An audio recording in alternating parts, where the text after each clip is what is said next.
la propiedad intelectual, no solamente de mi persona, sino del esfuerzo investigativo que he hecho a lo largo de mi carrera jurídica, de la mano de maestros, en el estudio de maestros como Eugenio Raúl Zaffaroni, Luigi Ferrajoli y Caferate Mores.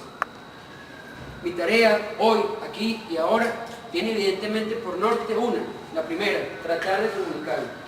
De nada sirve que en este acto tan solemne, en este acto académico tan importante, yo diserte sobre unas cuestiones tan importantes y no logre de alguna manera comunicarme con ustedes. Mi intención aquí, hoy, ahora, en este momento, es intentar despertar su interés. Debo hacer, por supuesto, una advertencia preliminar de que las consideraciones que aborde en nada les eximen a ustedes como estudiantes de Derecho adentrarse en el estudio de libros extensos de la doctrina sobre estos importantes temas. De tal manera que si alguno de ustedes ha sido despertado su interés, consideraré pues mi tarea en el día de hoy satisfecha. Comenzaré tal cual invitándoles a hacer un recorrido. Ustedes seguramente habrán escuchado esa Divina Comedia de Dante Alighieri, donde Dante pasa y hace un recorrido por el infierno, y hace un recorrido por el paraíso, y hace un recorrido también por el purgatorio.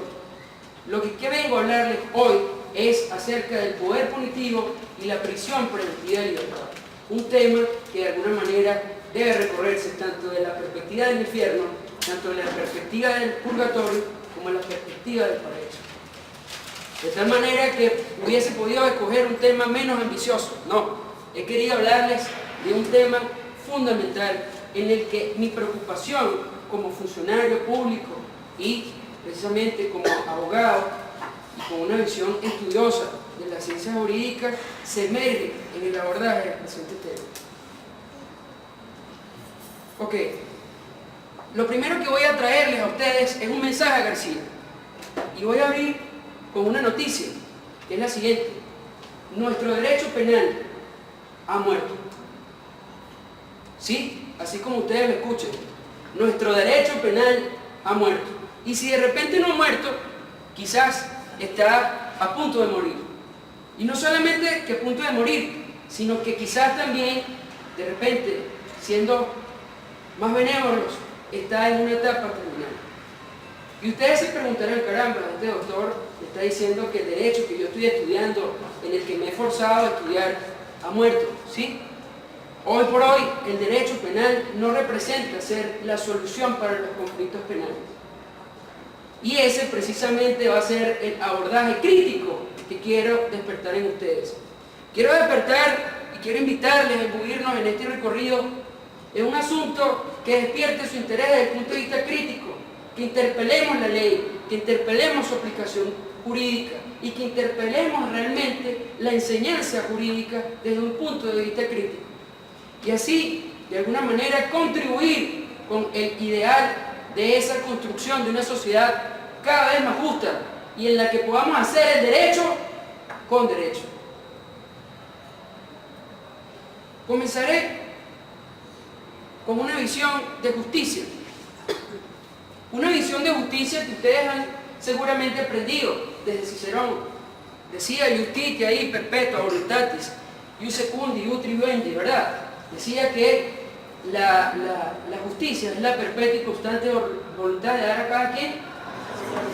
No se escucha, jóvenes. La justicia es la perpetua voluntad de dar a cada quien lo suyo. Perfecto. Él decía también que no solamente dar a cada quien lo suyo, sino decía que los preceptos del derecho son tres. Decía, en primer lugar, vivir honestamente, no dañar a otro y dar a cada quien lo que le corresponde. Sí, lo planteo aquí en la visión de Cicerón.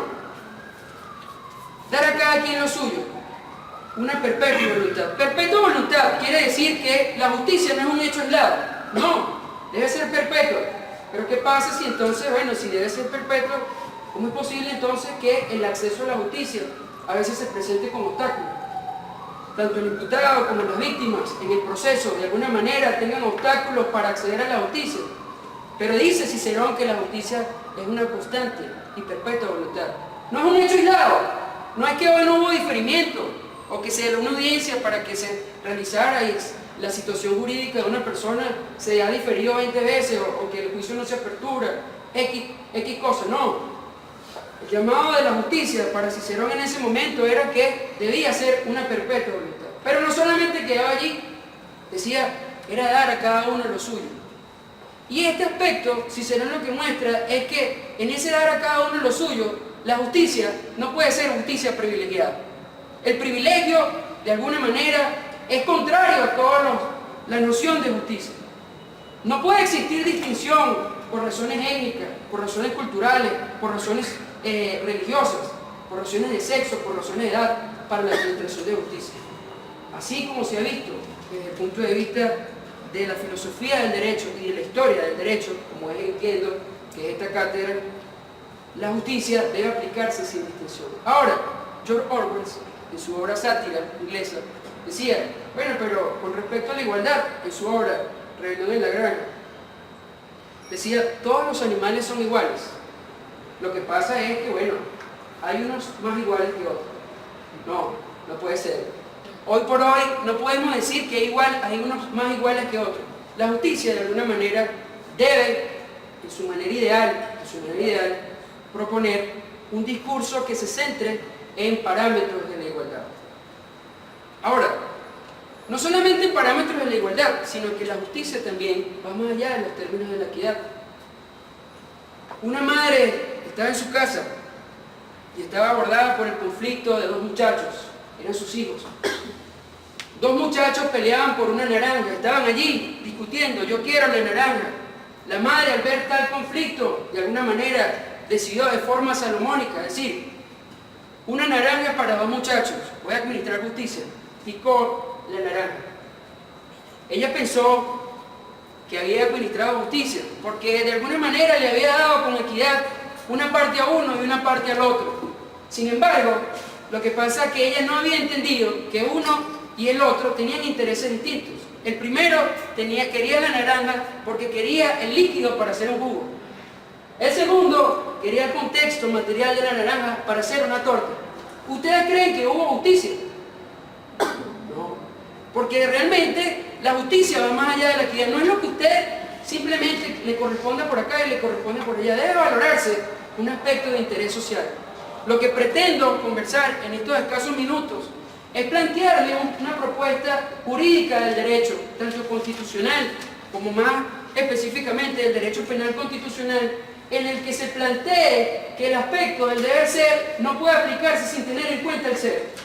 Debe valorarse el ser para luego proceder a aplicar al deber ser. Por lo que creo que este importante tema, de alguna manera, reviste una importante situación. Ahora, rápidamente debo decirles que el poder punitivo y la privación preventiva de libertad, para entenderlo, necesariamente debemos centrarnos en la teoría del derecho penal. Primero debemos preguntarnos y establecer algunas diferencias, qué es el derecho penal, qué es el delito y cómo se debe responder ante el delito, es decir, la teoría de la responsabilidad penal. O más sintéticamente decir qué es el delito, qué es el derecho penal y qué es la pena. Precisamente sobre el aspecto de la pena quiero que nosotros pasemos el juicio de valor al que quiero invitarles desde una perspectiva crítica. En nuestro común, la sociedad jurídica, incluso uno escucha, se confunden las terminologías de derecho penal, ley penal y poder punitivo. He escuchado con preocupación, incluso en algunos medios de comunicación importantes, bienvenido doctor tal, y a veces hablan con confusiones de los términos. Primero, el término de derecho penal, para que les quede claro a todos, en este aspecto para toda nuestra carrera, el término de derecho penal, aquí, en nuestra Latinoamérica incluso, se utiliza con un elevado grado de imprecisión. Se confunde el derecho penal con la ley penal. Se dice, el derecho penal no prohíbe tal cosa. El derecho penal no faculta tal cosa. El derecho penal no le ha concedido a usted tales derechos. No, se utiliza y se confunde el concepto de derecho penal con la ley penal. La ley penal es quien prohíbe, quien faculta. También se utiliza con un elevado grado de imprecisión cuando se dice el derecho penal no ha logrado resolver el problema de la toxicodependencia. El derecho penal no ha logrado resolver el problema de las bombas nucleares, el problema ecológico, el terrorismo. El derecho penal no lo ha logrado resolver. En ese término, en vez de referirnos al derecho penal, lo que se está queriendo decir el poder punitivo.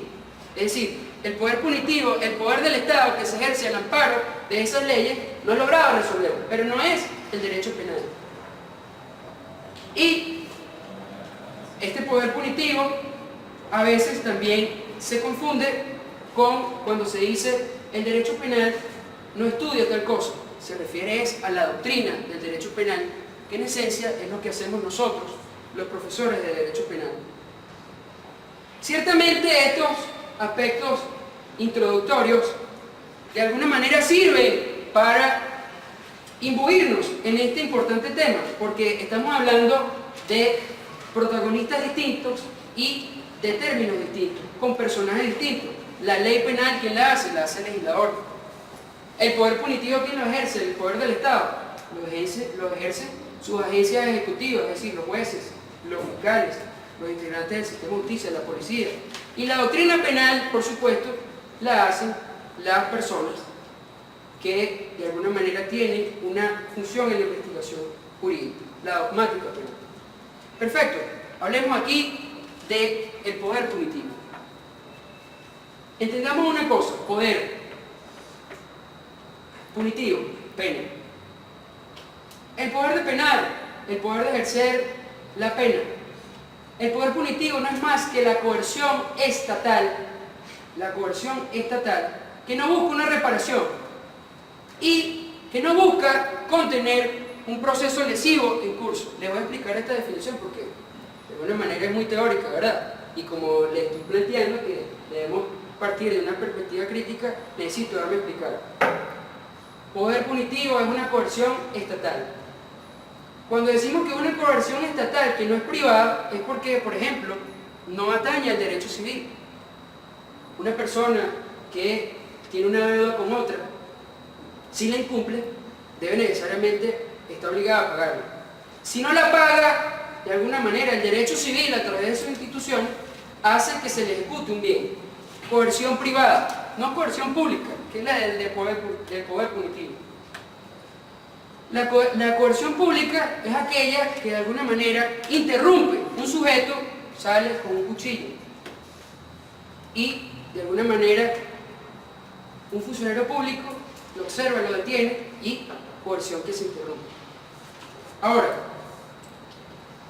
quisiera plantearles sobre lo del poder punitivo y lo de su coerción personal un caso emblemático en el que en estos días recientemente me tocó intervenir. Un sujeto en un municipio determinado, no voy a decir el municipio, rompió un vidrio de un vehículo y sacó el equipo de sonido. Lamentablemente la inteligencia de este sujeto no fue más allá y para cometer el hecho, porque a veces también se es bruto para cometer el hecho, o se está privado de algunas facultades importantes intelectuales para cometer el hecho, vamos a decirlo así para no herir susceptibilidades criminológicas, ¿no? Este sujeto rompió la ventana de un vehículo a la luz del día. La policía inmediatamente lo prende. Este sujeto, como ustedes saben, en el hecho, si lo adecuamos a la norma penal, por el apoderamiento, estamos en presencia de un hurto, ¿verdad? Todos sabemos que es un hurto, ¿verdad? ¿Sí? ¿Sí? Sí. Perfecto. Chévere. Estamos aquí todavía. Un hurto. Y no solamente un hurto, sino que la condición penal se califica en virtud de que él lo hizo con violencia a través de violentó una cerradura o violentó, en este caso, violentó el vidrio del vehículo. Ese hecho, englobado en nuestra norma penal, se denomina hurto calificado. ¿Ustedes saben cuánto es la pena del hurto calificado? La pena es de 6 a 8 años. Es decir, que, por ejemplo, en nuestro país es considerado un delito menos grave. Ahora, ¿usted sabe qué es lo que pasó con este sujeto? Este sujeto, aún cuando nuestra legislación establece que para los delitos menos graves no puede existir privación de libertad, privación preventiva de libertad, porque un delito menor no es superior a 8 años, este sujeto fue privado de libertad. Y ustedes se preguntarán, ¿pero eso es posible? Sí, eso es absolutamente posible. Y le voy a explicar aquí la argumentación que esgrimió el ciudadano juez en ese momento para tomar esa decisión. Él decía, este sujeto ha amenazado a la sociedad en 9 oportunidades. Tiene registros policiales, de los cuales se puede entender que en virtud de la reiteración delictiva, este sujeto puede volver a cometer el hecho.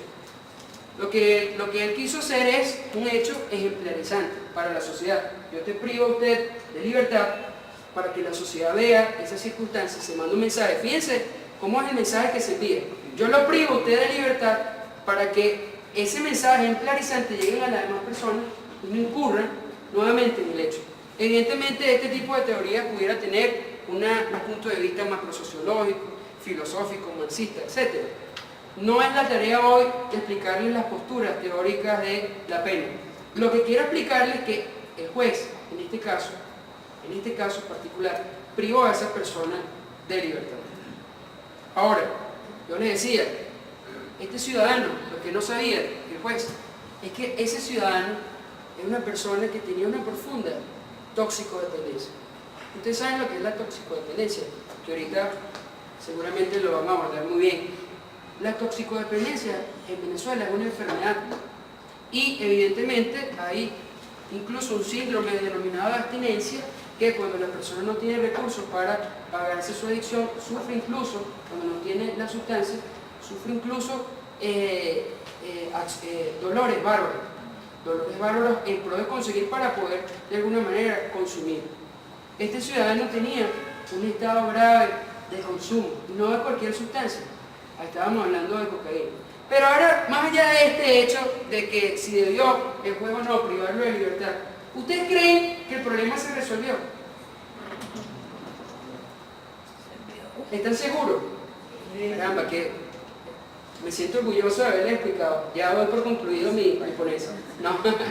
Si yo vivo en el country club, ¿verdad? Tengo unos escoltas, tengo un sistema de seguridad eficiente, tengo una camioneta blindada, tengo de alguna manera más posibilidades de que no sea objeto de la victimización. Es decir, que la victimización no es lo mismo que yo viva en el country a que viva en otro, en un barrio, ¿verdad? En un sector social más estratificado. No es lo mismo. Entonces, así como el reparto de la criminalización tampoco es parejo el reparto de la victimización. Hay algunas posturas puntuales. Ahora, ¿cómo se ejerce el poder punitivo? ¿Dónde está contenido ese poder punitivo? Evidentemente debe estar contenido en algún lado, ¿verdad? En primer lugar está contenido en la ley penal. Y es el poder punitivo, es decir, la coerción estatal, que conocemos como el poder punitivo manifiesto. Es el que la ley faculta, dice, si usted cometió tal hecho, la ley faculta al Estado para que aplique determinadas circunstancias. Pero hay un poder punitivo que se disfraza. Escuchen bien, qué grave. Un poder punitivo que se disfraza en una ley latente, en un discurso oculto. Por ejemplo, la internalización psiquiátrica prolongada, la institucionalización de adolescentes prolongada, la institucionalización de adultos mayores en geriátrico para ver si se deprimen y se mueren más rápido, ¿verdad? Y me atrevería a decir que incluso el servicio militar, cuando era obligatorio, en la medida que exigía la defensa de la nación y que establecía, bueno, vamos a pasarle 2 años para que el servicio militar sea obligatorio, también era un discurso de poder punitivo oculto, no solamente en la ley penal, sino oculto en un discurso punitivo latente.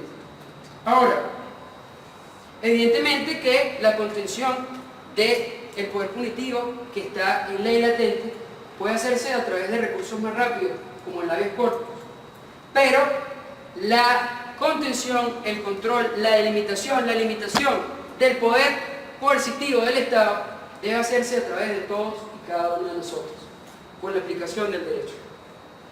Ahora, les voy a comentar que, evidentemente, cuando construimos un concepto, es un concepto necesariamente jurídico, pero también es un concepto político, y ahí ya se prenden las alarmas. ¿Cómo que un concepto político? Sí, es un concepto político cuando pretendemos que los jueces, los fiscales, apliquen de alguna manera una institución debidamente, porque hablamos de que es un concepto político desde el punto de vista del gobierno de la polis.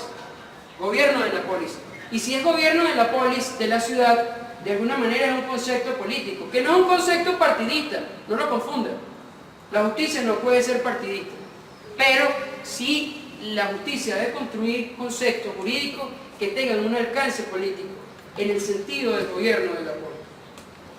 Jueces que aplican un poder, legisladores que crean un poder, policías que ejecutan un poder. Tres integrantes, tres sentidos distintos. El legislador aplica la ley, crea la ley, imagina una cosa, no la aplica, crea la ley.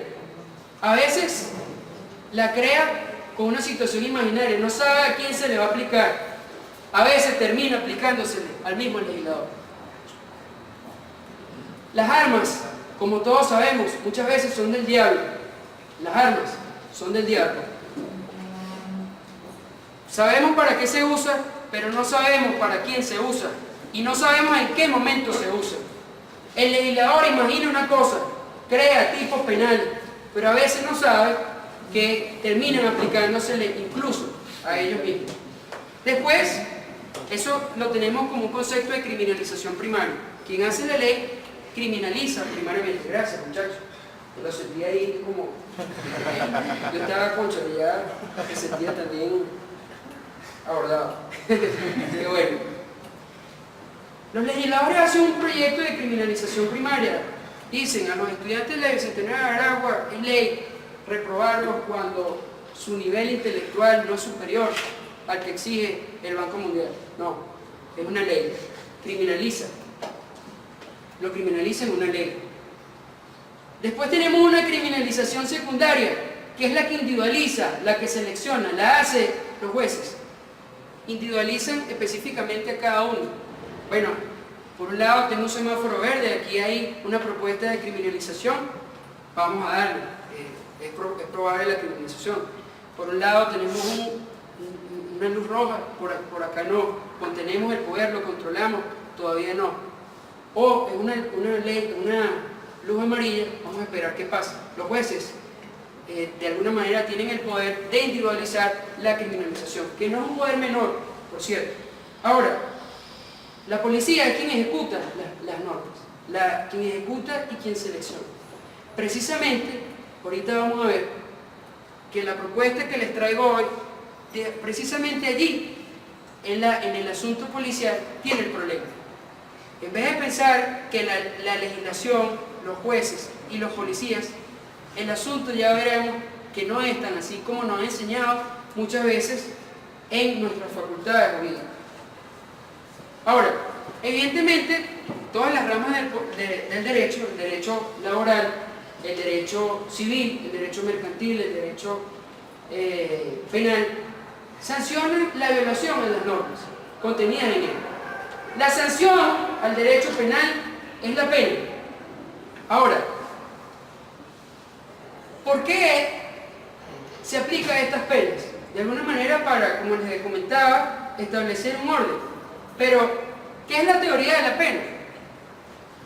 Escuchen bien, los simpáticos. La teoría de la pena, para la doctrina más prominente, es lo que a cada penalista se le ocurre. ¿Sí? La teoría de la pena, y por supuesto el planteamiento de un discurso punitivo, es lo que a cada penalista de alguna manera se le ocurre. ¿Cómo es la pena? ¿Cómo debe funcionar la pena? ¿Y cuál es la función de la pena? Si yo, por ejemplo, tengo una visión de la pena, es una visión que está en mi mente. No quiere decir que la pena sea esa. Es una visión que yo estoy proponiendo. Pero cuando se hace eso, se le está obligando a los jueces, a las agencias de justicia del Estado, a aplicar penas que no son, por penas que pensamos que son. Vuelvo y repito.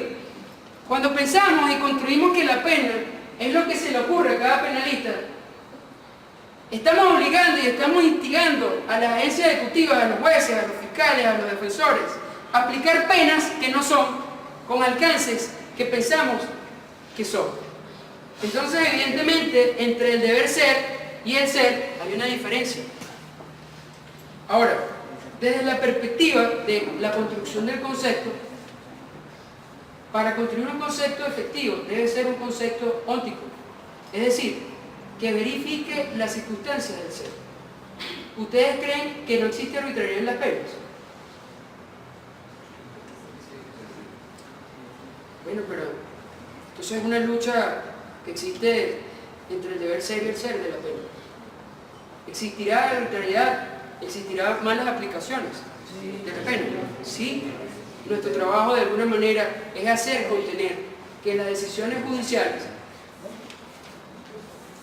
el doctor allá se ríe del asunto, de que le parece que sí es posible la arbitrariedad en las penas, por supuesto que lo es. Ahora, les decía que el esquema del legislativo, de jueces y de policía, no es como nos enseñan en la escuela jurídica, es exactamente al revés, porque el legislador, por supuesto, es quien imagina una cosa que le diga que puede aplicarse, termina muchas veces aplicándosela a él. Los jueces no buscan violadores de leyes.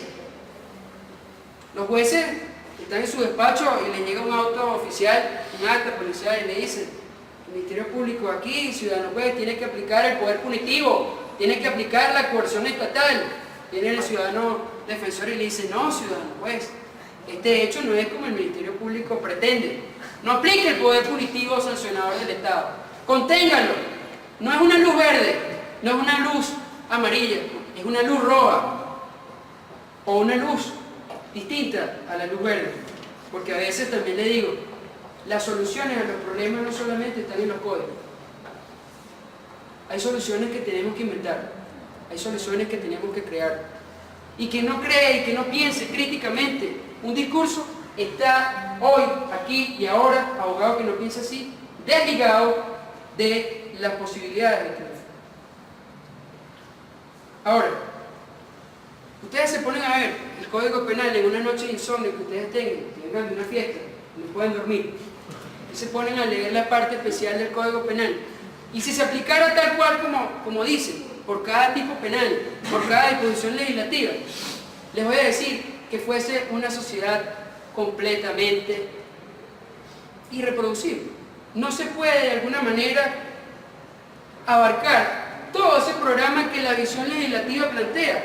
Es absolutamente inabarcable. Es imposible que el poder punitivo pueda aplicar toda esa selección de delitos. Mire, hoy por hoy la cantidad de producción legislativa es tanto que hoy ni los profesores de derecho penal a veces sabemos cuántos tipos penales existen. Los jueces a veces no saben que aplican leyes incluso derogadas, porque la producción legislativa aquí es posible, y es un problema en Latinoamérica, es posible que el día de mañana para resolver un problema determinado también se pene el cáncer, se va a penar, como no se puede resolver, se pena la toxicodependencia, como no se puede resolver el problema del Amazonas, se pena el problema del Amazonas, el problema del SIDA, no se resuelve así, penando el asunto. Tiene otro tipo de resoluciones que no me corresponden hoy abordar acá. La dejo para el foro jurídico, ¿verdad? Para su interés. Eventualmente es absolutamente inabarcable, así como también sucediera en el derecho civil, si un juez civil aplicara la justicia a conflictos mínimos, viniendo para acá, para la universidad, a estacionarme, viene un juez civil y me dice: caramba, aquí usted no se puede parar porque tiene preeminencia a otra persona. Sería una sociedad invivible para conflictos mínimos, no puede. Sería una esquizofrenia del derecho que todas las cosas se apliquen estrictamente como está en la ley. No puede, es inabarcable. Y tanto es inabarcable que la capacidad operativa del sistema, por su construcción epistemológica, incluso por su construcción epistemológica, selecciona de alguna manera un pedacito. Ese pedacito se denomina selección. Los órganos de investigaciones penales tienen capacidad pequeña para investigar. Los jueces tienen capacidad pequeña muchas veces, bueno, en la mayoría de los casos, se tiene demasiados casos, capacidad operativa pequeña para juzgar los hechos. Y el sistema penitenciario tiene capacidad pequeña también de alojamiento, es decir, que de la gama de todo lo que propone el legislador, en la práctica, la selección es pequeña. Entonces algunas personas pudieran decir, bueno, pero es que el sistema entonces está mal construido. Ya de por sí el sistema me está ofreciendo un alto grado de impunidad. ¿Sí? El derecho penal no puede abordar todos los hechos, no puede abordar cualquier situación. Y le voy a decir, es un asunto particularmente grave que he visto en mi ejercicio profesional, situaciones donde se pretende penar cualquier cosa. Por ejemplo, usted y yo tenemos una deuda, entonces usted me denuncia a mí y entonces me presentan por estafa. Hermano, es un asunto de naturaleza civil. Usted vaya y ejerza ante los órganos jurisdiccionales, demande, pero no me denuncie, no utilice el aparato punitivo, la coerción estatal del Estado para un conflicto que no merece su intervención. Sucede también, por ejemplo, si yo le debo, porque lo evito, lo debo, no le quiere pagar. Cuando la persona, el deudor, me denuncia a mí por extorsionador, porque yo lo estaba llamando y le estaba diciendo que me pagara. Señores, esto es grave. Si no controlamos el ejercicio del poder punitivo, se desbanda. Hay que tratar de establecer algunas condiciones para que los combatientes y los no combatientes se respete la población civil, se respeten los objetivos no militares. La función del jurista venezolano hoy también es como la Cruz Roja, es contener. Ojo, ciudadano juez, aquí usted tiene la posibilidad de hacer la diferencia. Además, yo siempre le digo a los jueces así, usted tiene dos posturas, ¿sí? Y a los jueces a veces no les gusta, escúchale, con el doctor le han dicho al compañero, con el doctor no me gusta entrar mucho porque, oye, él se aferra bastante al asunto de la defensa. No soy defensor a ultranza, pero sí soy defensor de la justicia a ultranza. Y como ustedes saben, la lucha de nosotros, como lo decía Couture, es luchar por el derecho. Pero ¿qué pasa cuando ese derecho encuentra el conflicto con la justicia? ¿A qué debemos luchar? Debemos luchar necesariamente, imprescindiblemente, urgentemente, es por la justicia en contra de la aplicación del derecho. Ahora, mi función no es solamente decirles a ustedes qué es lo que deben hacer. Mi función va más allá, en proponerles que lo comiencen a hacer desde hoy. Una visión jurídica, yo creo que ya escasamente 10 minutos finalizó esta pequeña disertación. Un tema que merece un posgrado, merece un estudio bárbaro. Pero la función de nosotros, pudieran muchos pensar, bueno, pero es una función menor, es una función que nos, de alguna manera nos coloca en un margen en el que no podemos resolver. No, nuestra función no es resolver el problema social, no tenemos la posibilidad desde el derecho, nosotros abogados, no podemos resolver la concepción social. Es un problema de la concepción social. No está, lo que creen que a través del derecho pueden cambiar el constructo social determinado, están equivocados. Le digo, retírense. No es a través del derecho.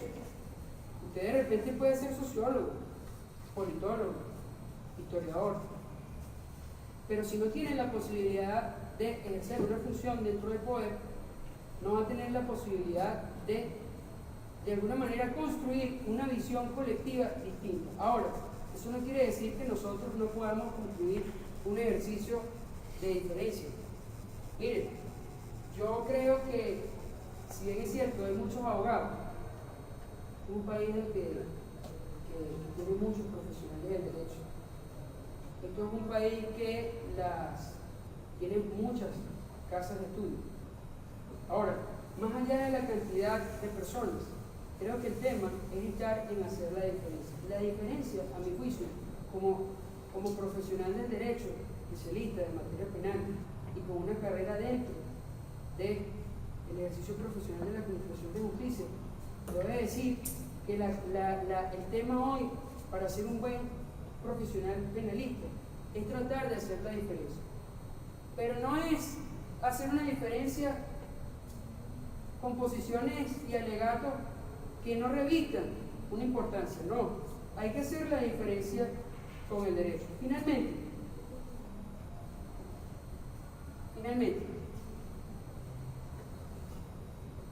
cuando tenemos un sistema de justicia que plantea la coherencia normativa, viene y me dice ciudadano fiscal, le digo honorable ciudadano fiscal, me plantea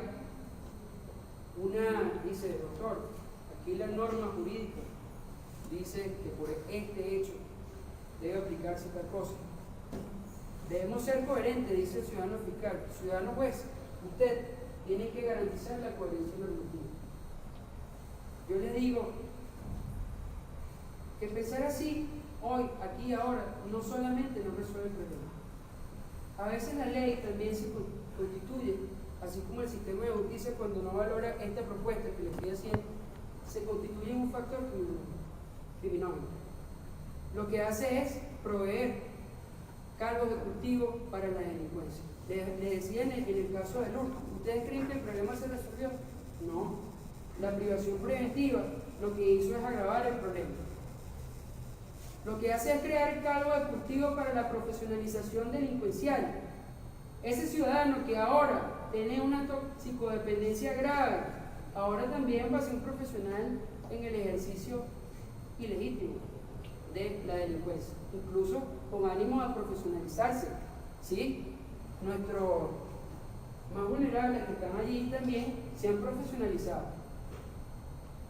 ¿sí? La educación también va de la mano del sistema penitenciario, pero se ha profesionalizado muchas veces también para saber nuevas formas de cometer el hecho.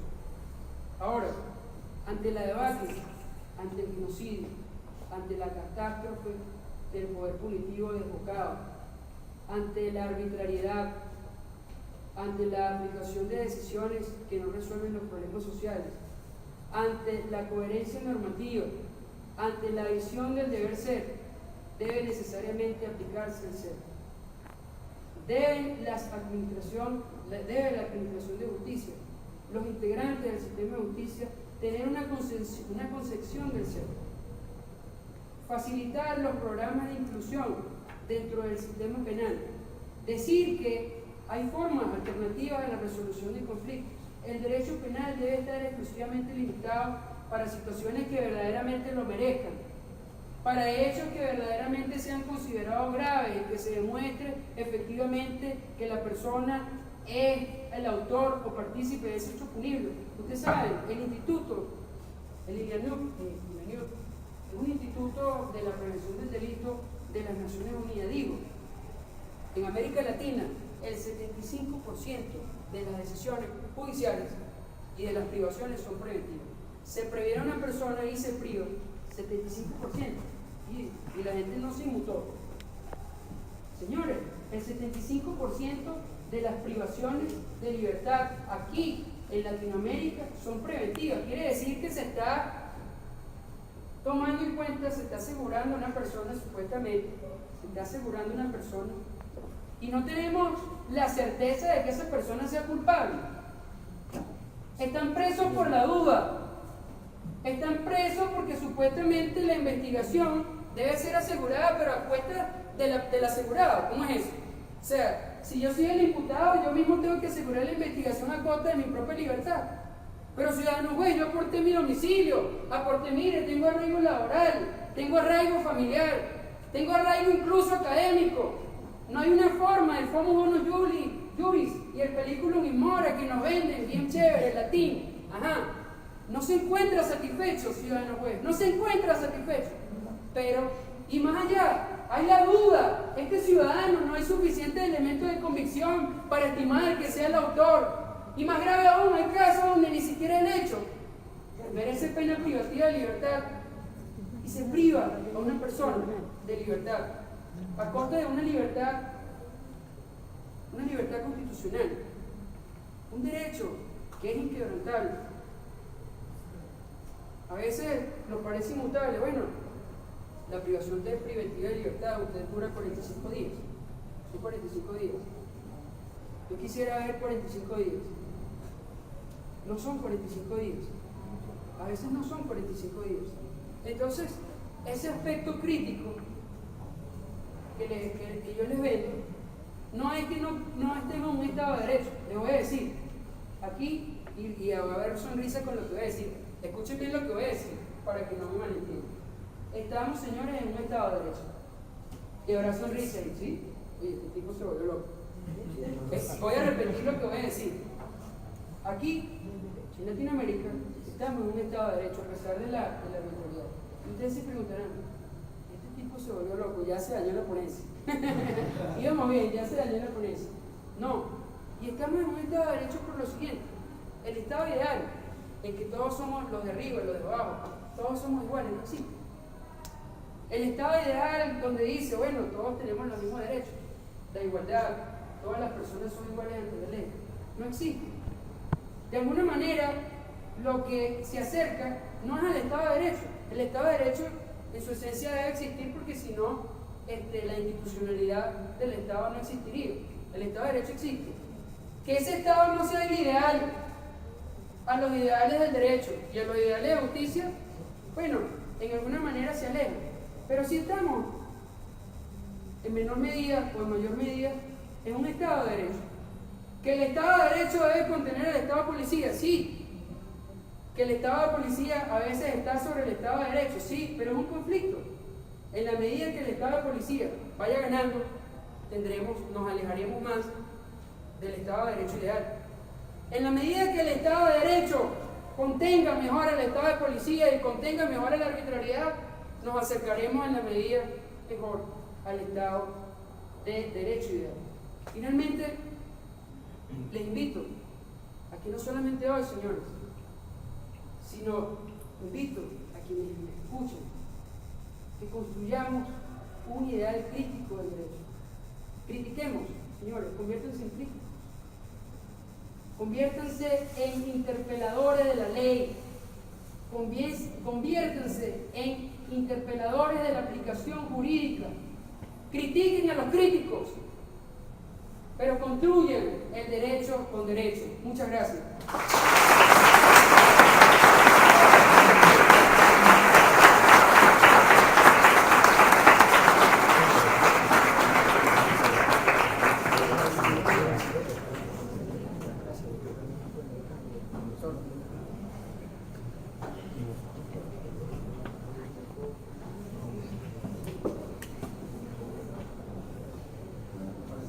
Gracias al doctor Bray por su intervención, cargada en cierto modo de gran emotividad y con una absoluta convicción que nos anima a nosotros como estudiantes a incursionar en el mundo de la investigación y crítica jurídica.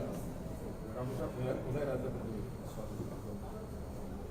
Digamos que el uso de la palabra no sin antes excusarme con el licenciado Ruiz por no haberle permitido el uso de la palabra en el momento de la instalación del acto, al doctor Ruiz para dirigir una palabra.